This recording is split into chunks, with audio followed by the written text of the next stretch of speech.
परमेश्वर आपके भविष्य की योजना को जानता है। यिर्मयाह 29:11 में वचन कहता है, क्योंकि यहोवा की ये वाणी है कि जो कल्पनाएं मैं तुम्हारे विषय में करता हूँ उन्हें मैं जानता हूँ, वे कल्याण की ही है, ना कि हानि की, और अंत में भविष्य और आशा देने के लिए है।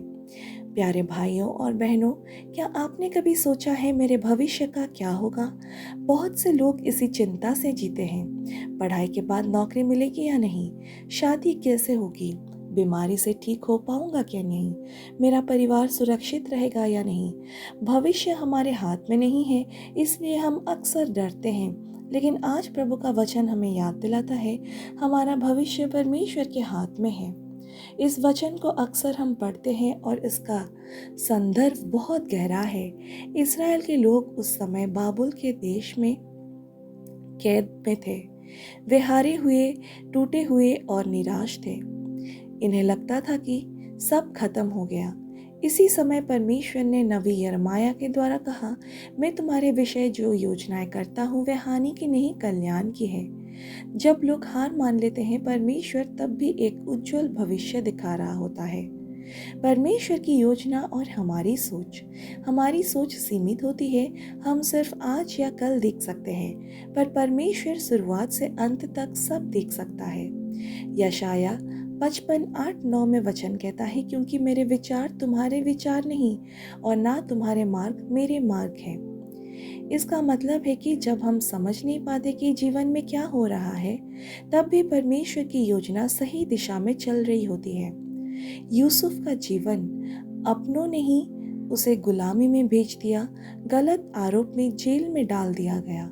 अगर वहीं रुक जाते तो यूसुफ सोचते, मेरा भविष्य खत्म है। लेकिन परमेश्वर की योजना अलग थी। अंत में वही यूसुफ मिस्र का प्रधान बना और लाखों लोगों की जान बचाई। मनुष्य ने उसे गिराया, लेकिन परमेश्वर ने उसे उठाया।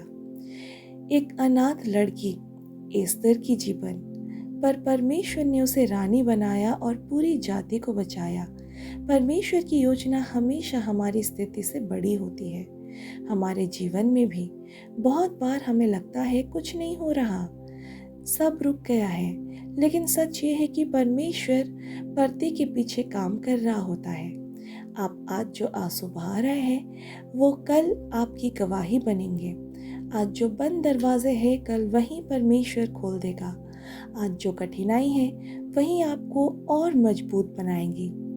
डर और चिंता क्यों बेकार है? यीशु ने मत्ती 6:34 में कहा, कल की चिंता मत करो, क्योंकि कल की चिंता कल ही के लिए होगी। इसका मतलब है कि हमें भविष्य की चिंता करने की ज़रूरत नहीं है, क्योंकि हमारे भविष्य में तो परमेश्वर पहले ही वहाँ मौजूद है। हर सुबह घोषणा करिए, मेरा भविष्य परमेश्वर के हाथ में है। छोटे छोटे फैसलों में भी प्रभु की इच्छा पूछिए। चिंता को प्रार्थना में बदल दीजिए। योजना बनाने से मत डरिए, पर उसे प्रभु को सौंप दीजिए। कई बार मुझे भी ऐसा लगा कि मेरा रास्ता बंद हो गया है, लेकिन जब मैंने सब कुछ प्रभु के हाथ में सौंपा, तो उसने मेरे लिए नए दरवाजे खोले। प्रिय भाइयों और बहनों, हो सकता है अभी आपकी जिंदगी मुश्किल दौर से गुजर रही है, लेकिन याद रखिए, परमेश्वर की योजना हानि की नहीं, आशीष की है। आपका भविष्य निराशाजनक नहीं है, बल्कि आशा से भरा हुआ है। अगर आप इस वचन पे विश्वास करते हैं, तो आइए हम मिलकर एक छोटी सी प्रार्थना करते हैं। हे प्रभु, मैं उन सबको तेरे हाथों में सौंपती हूँ जो भविष्य की चिंता में जी रहे हैं। उन्हें याद दिला कि तू उनके जीवन का मालिक है। हर बंद दरवाज़ा खोल, हर आंसू को पोंछ और उनके भविष्य को आशीष से भर दे। यिर्मयाह 29:11 में जो वचन कहता है, उनके जीवन में आज ही पूरा हो। यीशु के नाम से ये छोटी सी प्रार्थना मांगती हूँ, आमेन। Praise the Lord. अगर आज आप इस वचन पर विश्वास करते हैं, तो निश्चित रूप से कमेंट में लिखिए आमीन, और अपने परिवार और दोस्तों के साथ इस वचन को शेयर करिए, ताकि वो भी उत्साहित हो। चैनल को अगर सब्सक्राइब नहीं किया तो ज़रूर करें, ताकि मैं रोज़ आपको नए नए आत्मिक वचन से तृप्त कर सकूं। Praise the Lord, hallelujah, amen.